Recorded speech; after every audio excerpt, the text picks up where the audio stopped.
الحمد لله نحمده ونستعينه ونستغفره ونؤمن به ونتوكل عليه ونعوذ بالله من شرور أنفسنا ومن سيئات أعمالنا من يهده الله فلا مضل له ومن يضلله فلا هادي له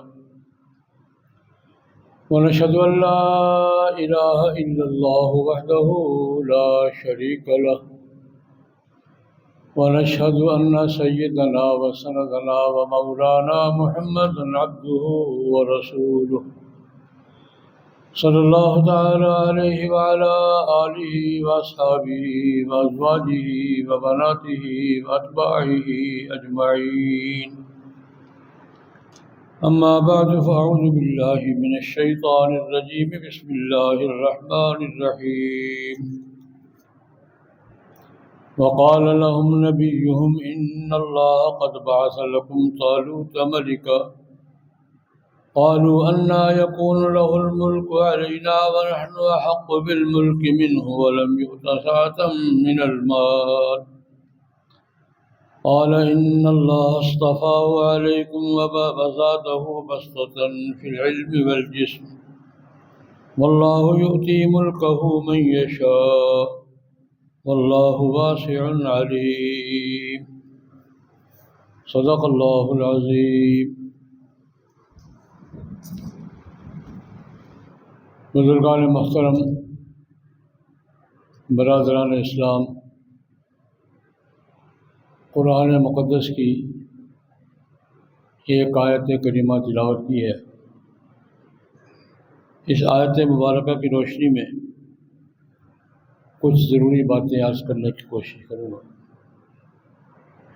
اللہ جل جلالہ و عم نوالہ کی بارگاہ میں دعا فرمائیں، خداوند ذوالجلال مجھے صحیح عرض کرنے کی، آپ حضرات کو صحیح سننے کی، مجھے آپ کو سب مسلمان بلکہ انسان بھائیوں کو صحیح بات سمجھنے، قبول کرنے اور اس پر عمل کرنے کی توفیق عطا فرمائے۔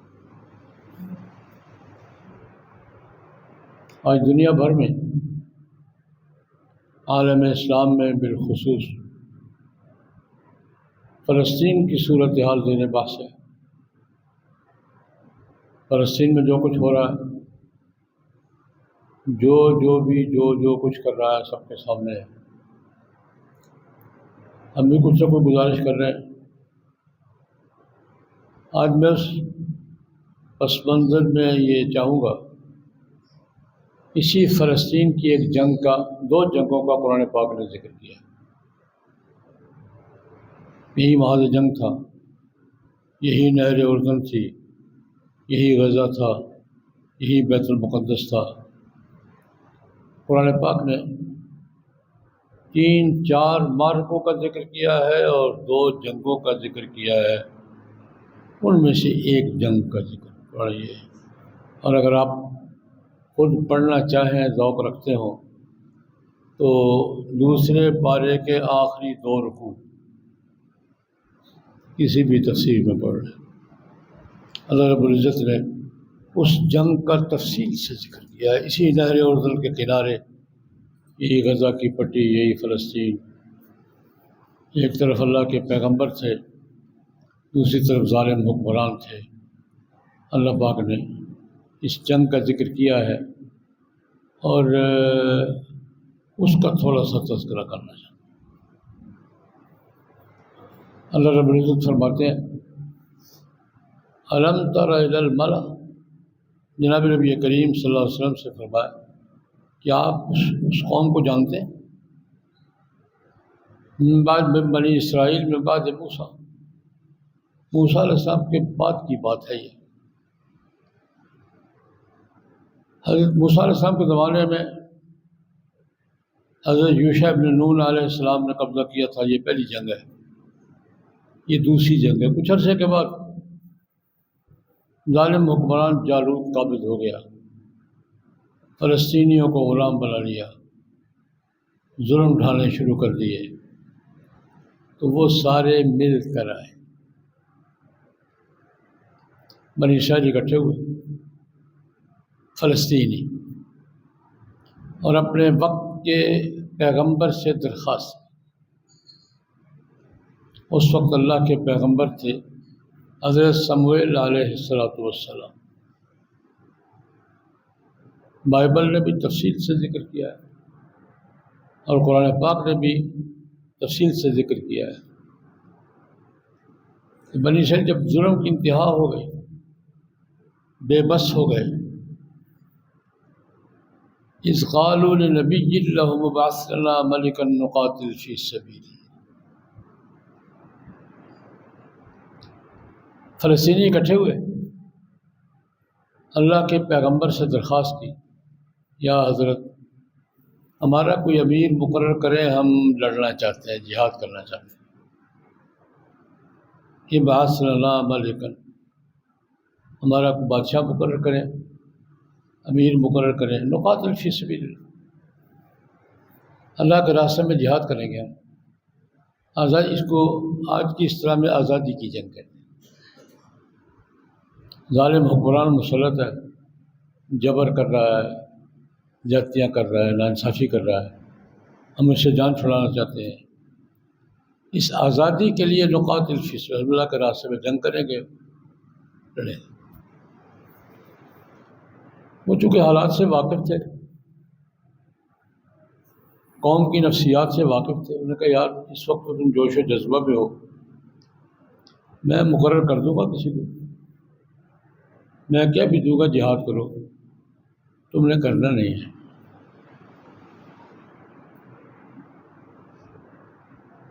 تم نے کرنا نہیں ہے۔ انہوں نے کہا جناب کیوں نہیں کریں گے، جب ہمیں اس قدر ظلم کا شکار بنایا جا رہا ہے تو کیوں نہیں کریں گے، لڑیں گے۔ آزادی کے لیے، آزادیاں ویسے نہیں ملا کرتی، لڑ کے ملتی ہیں، قربانیاں دے کے ملتی ہیں۔ ایسا تو نہیں ہوگا کہ میں اعلان بھی کر دوں گا، امیر بھی مقرر کر دوں گا اور تم لڑو گے نہیں، مقرر کیسے نہیں لڑیں گے۔ انہوں نے اعلان فرما دیا ان اللہ قد بعث لکم طالوت ملکا، اللہ پاک نے تم پر طالوت کو بادشاہ مقرر کر دیا ہے، وہ تمہاری قیادت کرے گا، تم نے جنگ کرنی ہے جالوت کے خلاف، وقت کے حکمران کے خلاف، ظالم اور غاصب مسلط قوت کے خلاف تم نے جہاد کرنا ہے۔ ٹھیک ہے جی، ہو گئی۔ پہلا اعتراض تو طالوت پر ہوا، یا اللہ کے نبی، یہ غریب آدمی ہے، نہ اس کے پاس پیسے ہیں، نہ اس کے پاس کوئی اسباب ہے، اس کو بادشاہ بنا دیا، اس پر تو پیسے کوئی نہیں ہے، کیسے آپ نے اس کو بادشاہ بنا دیا؟ اس کا تو نہ بینک بیلنس ہے، نہ ملک میں، نہ پاناما میں کہیں بھی بینک بیلنس بھی نہیں ہے اس کا، کیسے بنا دیا؟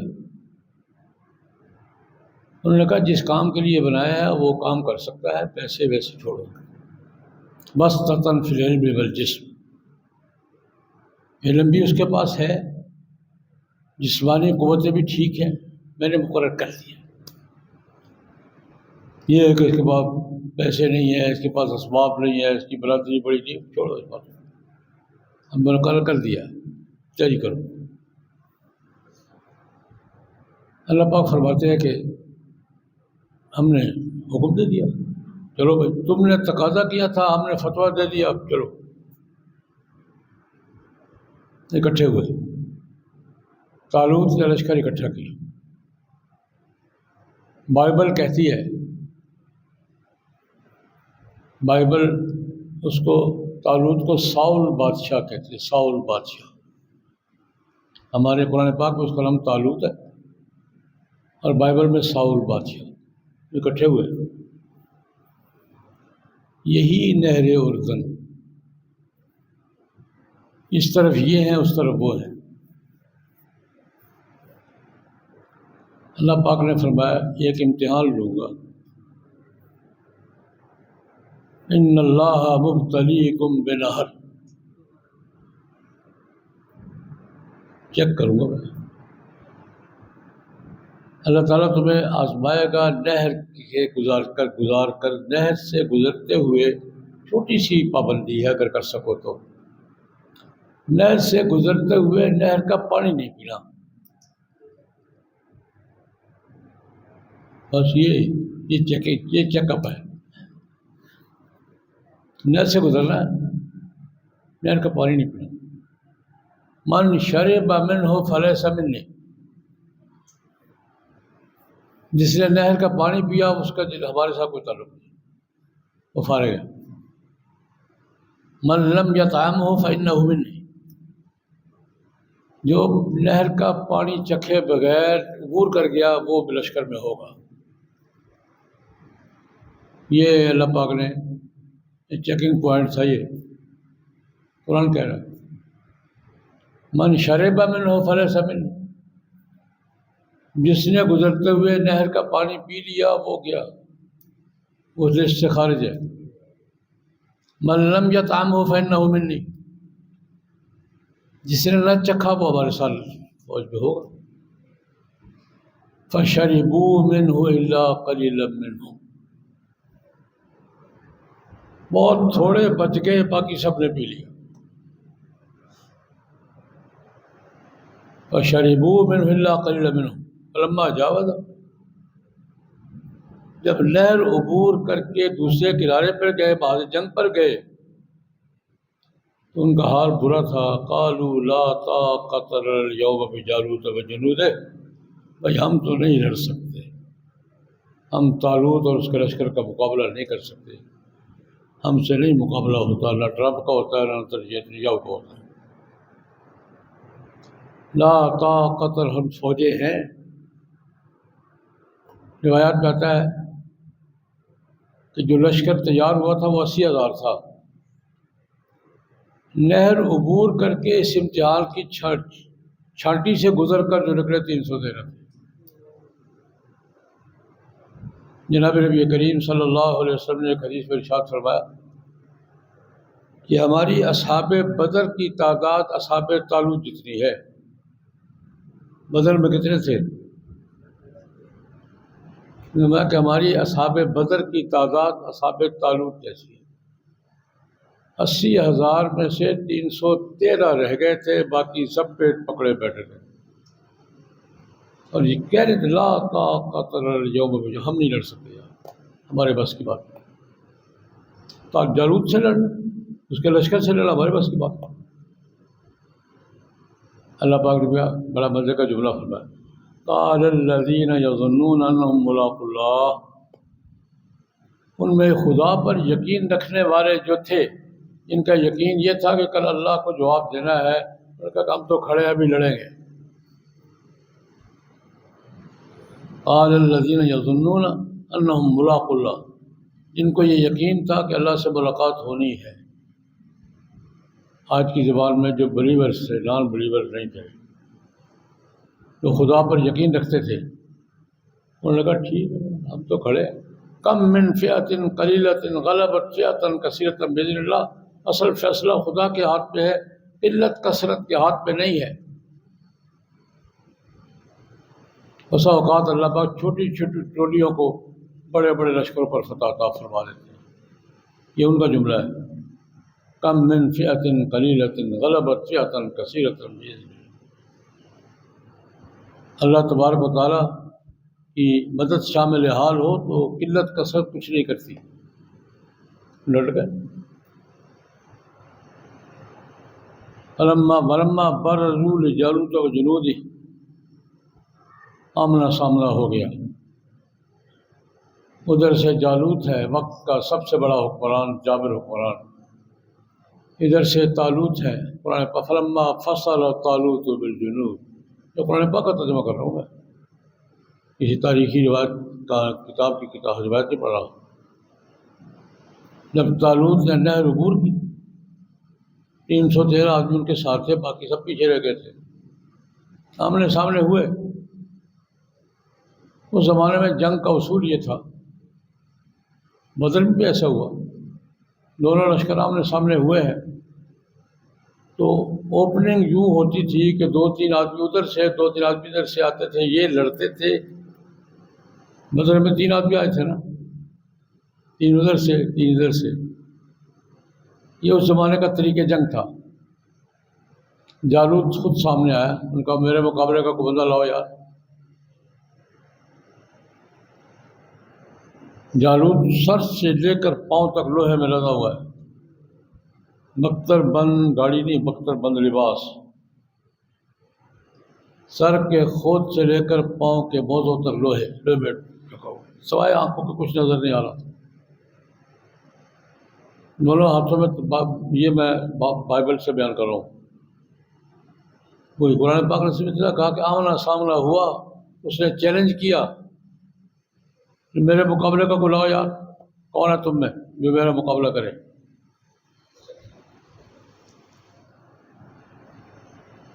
طالوت کے لشکر میں ایک نوجوان تھے داؤد، جو بعد میں علیہ السلام ہوئے.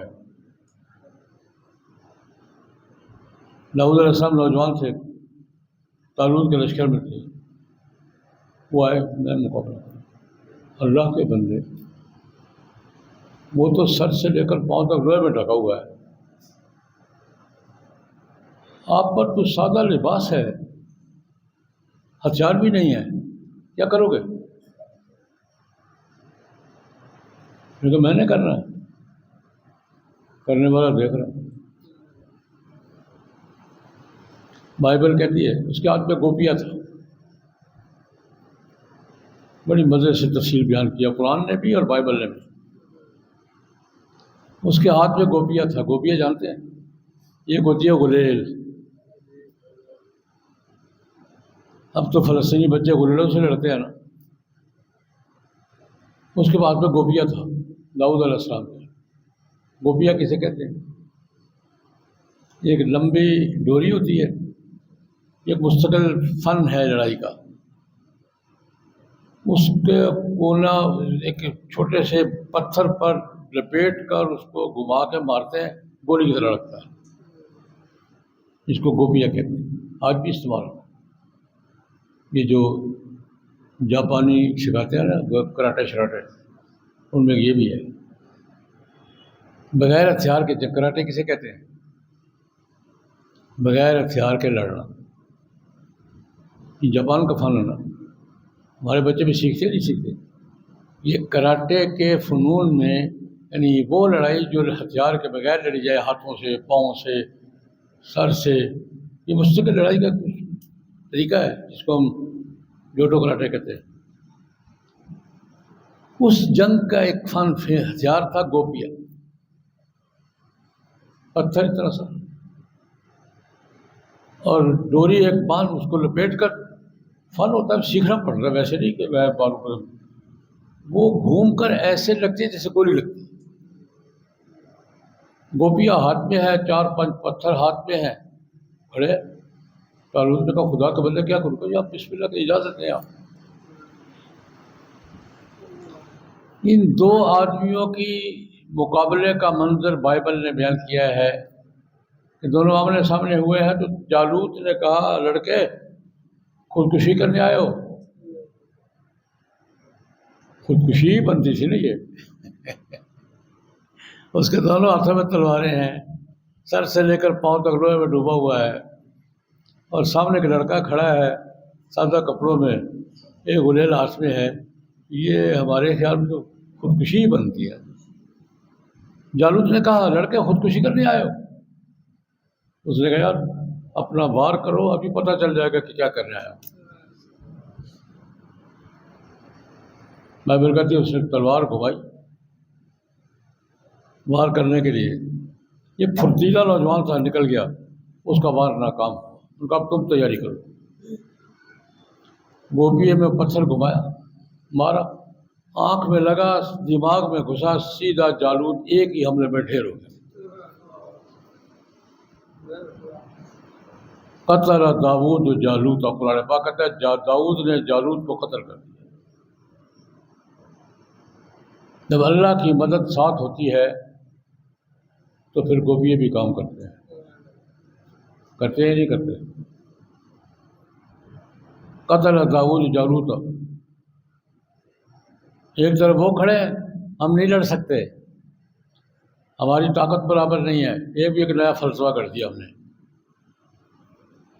طاقت برابر کی ہو تو لڑنا چاہیے۔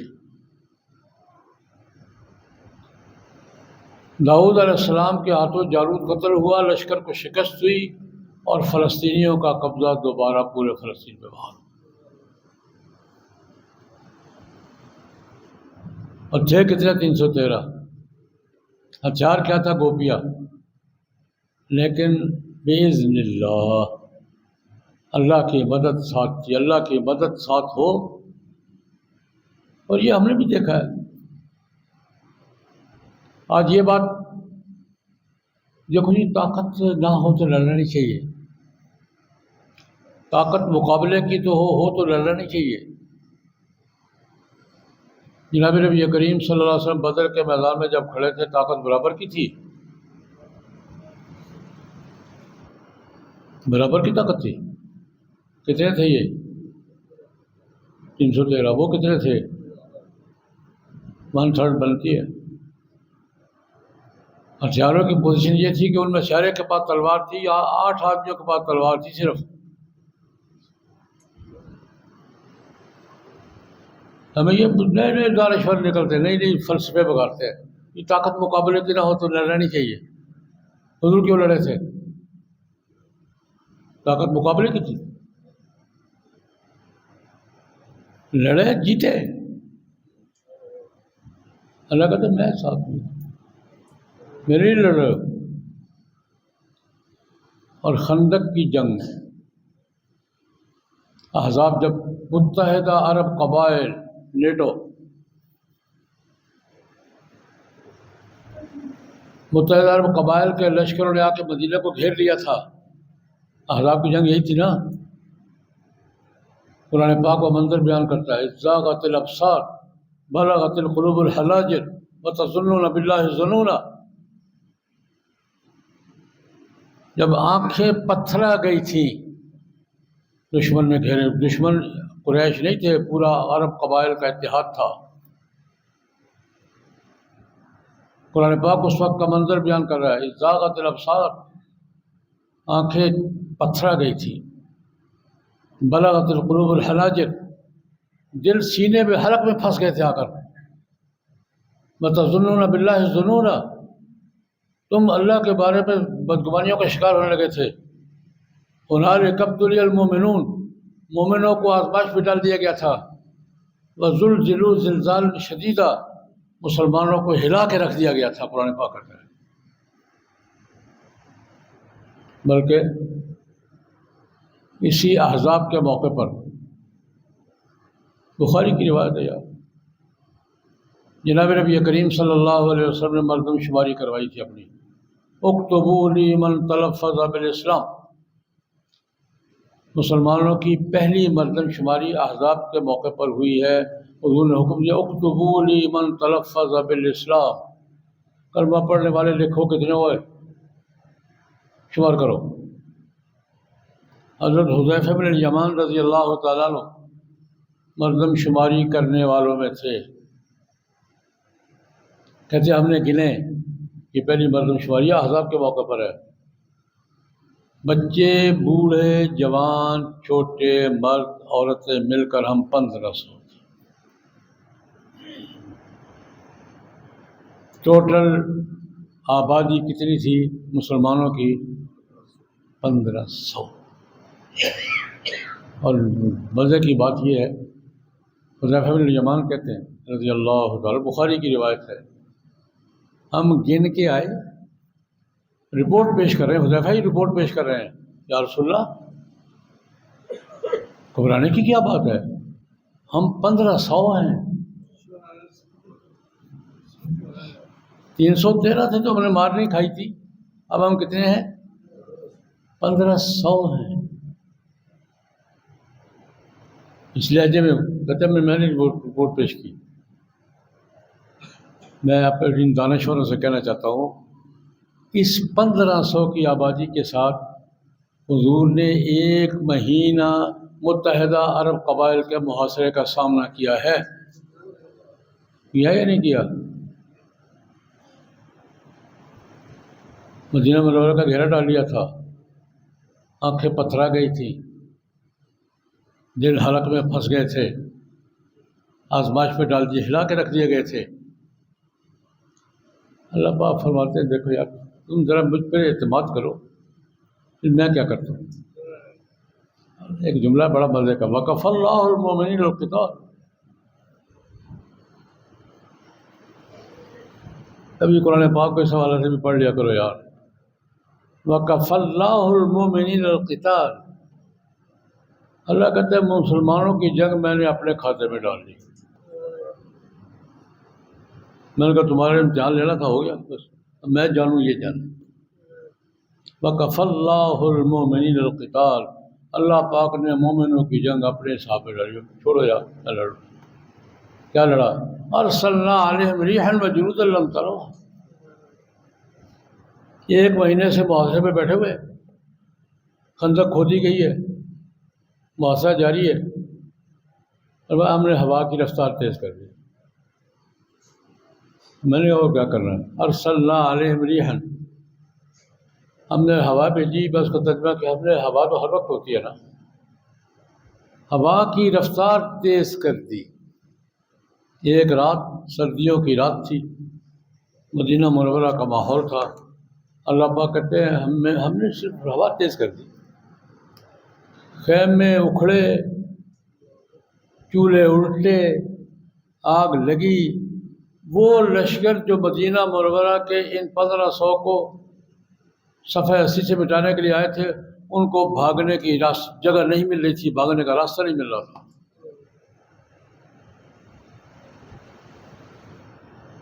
اللہ کہتا ہے ایسے کا وقت اللہ پاک جب مومن کھڑے ہو جائے، پھر میں یوں کرتا ہوں، میں یہ گزارش کر رہا ہوں ان دانشوروں سے، یہ مقابلہ نہ ہوتا، طاقت تو مقابلہ نہیں کرنا چاہیے جی۔ حضور نے 1500 کی آبادی کے ساتھ عرب قبائل کے محاصرے کا مقابلہ کیا ہی نہیں کیا۔ عرب قبائل اکٹھے ہو کر آئے تھے، متحدہ محاذ تھا، گھس گئے تھے مدینے میں؟ نہیں۔ اس کے بعد ایک اور، حضور نے اپنے اوپر ہونے والے حملے کا مقابلہ کیا، کتنا عرصہ؟ 1 مہینہ۔ وہ بھاگے ہیں، اور جب وہ بھاگے ہیں تو حضور نے ایک جنگ اسی مارکے میں اور لڑی ہے، اسی 1500 کے ساتھ۔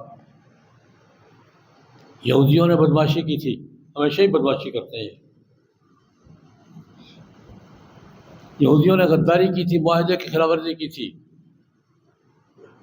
بخاری کی روایت ہے، جناب نبی کریم صلی اللہ علیہ وسلم گھر تشریف لائے، جب وہ بھاگے سارے، ہتھیار اٹھا رہے، جبریل علیہ السلام حضرت کدھر؟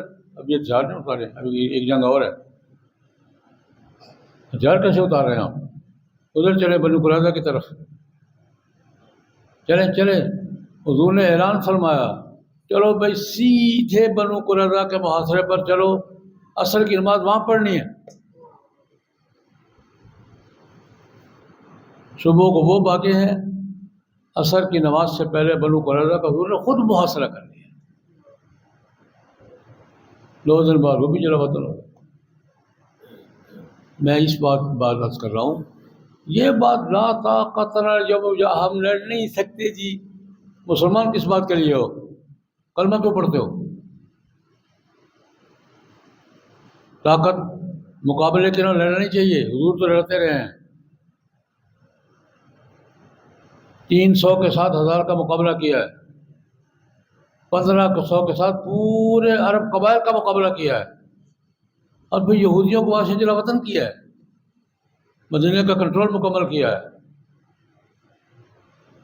اور ہم آپ وہی کھڑے ہوتے ہیں، کیسے لڑیں گے؟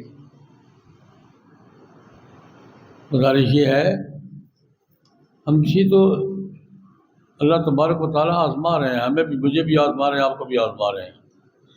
کون کھڑا رہتا ہے، کون نہیں رہتا، فیصلہ تو وہی ہوگا جو اللہ کرے گا۔ ہمیں اپنے شریعت کے حکم سے خلاف نہیں کرنا چاہیے۔ آج پوری دنیا اسلام میں 2 طبقے ہیں، حکمران ایک طرف ہے علماء اور دینی طبقے دوسری طرف ہیں یا نہیں ہیں؟ دنیا بھر کے علماء کدھر ہیں؟ دینی طبقے کدھر ہیں؟ حکمران ایک طرف کھڑے ہیں نہیں، اور علماء کھڑے لڑنا ہے بھائی جہاد فرض ہے، فرض ہے یا نہیں ہے، کرنا کس نے؟ یہ بات ہم آپ کی مانتے ہیں کہ ہم جہاد نہیں کریں گے، کریں گے آپ ہی، کہ فرض ہونا تو ہم بتائیں گے نا کہ وہ بھی فیصلہ آپ نے کرنا ہے۔ میں ایک بات، چیف آف آرمی اسٹاف نے لڑائی لڑنی ہے، فتویٰ نہیں دینا، فتویٰ علماء نے دینا ہے۔ ہمیں کس مقصد میں پھنسا رہے ہو؟ وزیر اعظم نے اور چیف آف آرمی اسٹاف نے فتویٰ نہیں دینا، یہ چیف آف آرمی اسٹاف ہے، مفتی اعظم پاکستان ہے، یہ فتویٰ علماء نے دینا ہے اور دیا ہے۔ لڑنا آپ نے، ہم نہیں لڑیں گے آپ کے ساتھ، جو ہم نے طے کیا پیغام پاکستان میں کہ لڑیں گے آپ، مسئلہ ہم بیان کریں۔ علماء نے تو فتویٰ دے دیا ہے، اب حکمرانوں کا کام ہے اپنا فرض ادا کریں، ادھر ادھر کی باتیں نہیں کریں۔ فلسطین، غزہ، وہاں کے مظلوم مسلمان ہمارے بھائی مجھے پکار رہے ہیں، آپ کو پکار رہے ہیں، ہر ایک کو اپنا فرض ادا کرنا چاہیے۔ اس حوالے سے پہلے بھی ہم اکٹھے ہوتے رہے ہیں، کل یہی اسی حال میں گجرانوالہ کے تمام مکاتب فکر کے اکابر علماء، بڑی بڑی تاجر تنظیموں کے رہنما، ڈسٹرکٹ بار کے نمائندے، ہم سارے اکٹھے ہوئے ہیں، اسی حال میں اکٹھے تھے ہم کل ظہر کے بعد۔ تاجر بھی تھے، وکلاء بھی تھے، علماء بھی تھے، دیوبندی بھی تھے، بریلوی بھی تھے، اکابر علماء تھے۔ ہم نے ایک طے فیصلہ کیا ہے کہ ہم گجرانوالہ کے تمام مکاتب فکر، تمام طبقات اور تمام تاجر تنظیمیں، ہمارے مرکزی قائدین جو کہیں گے ہم وہ کریں گے۔ مرکزی قائدین حضرت مولانا مفتی محمد تقی عثمانی صاحب، حضرت مولانا فضل الرحمان صاحب، حضرت مولانا مفتی منیب الرحمان صاحب، حضرت مولانا ساجد میر صاحب، میاں نعیم الرحمان صاحب، یہ ہماری مرکزی قیادت ہے۔ جو طے کریں کہ ہم نے کل فیصلہ کر لیا ہے، آپ کو یہ صرف فیصلہ بتا رہا ہوں۔ ہم نے تمام نے، کل یہاں میٹنگ تھی، ہم نے گجرانوالہ کے علماء نے، وکلاء نے، تاجروں نے متفقہ فیصلہ کیا ہے کہ مرکزی قیادت جو کہے گی ہم کریں گے۔ تو یہ کرنا چاہیے نہیں کرنا چاہیے؟ ہڑتال کہیں گے ہڑتال کریں گے، بائیکاٹ کہیں گے بائیکاٹ کریں گے، ریلی کہیں گے ریلی نکالیں گے، جلسہ کہیں گے جلسہ کریں گے۔ ہم نے اصولی فیصلہ کیا ہے۔ آپ سے بھی درخواست ہے، کچھ اندر بھی جھانک کے، بھائی ارد گرد نہ دیکھیں کون کیا کر رہا ہے، اندر بھی جھانک کے دیکھیں، ضمیر کیا کہتا ہے، ایمان کیا کہتا ہے۔ اللہ پاک ہم سب کو توفیق عطا۔ یہ عبدالودید ہمارے ساتھی ہیں، ان کی والدہ محترمہ جن کے لیے صحت کی دعا کرتے رہے ہیں، وہ انتقال فرما گئی ہیں۔ اللہ پاک ان کی مغفرت فرمائے، اللہ پاک درجات جنت میں درجات بلند فرمائے۔ اللہم صلی اللہ علیہ وسلم۔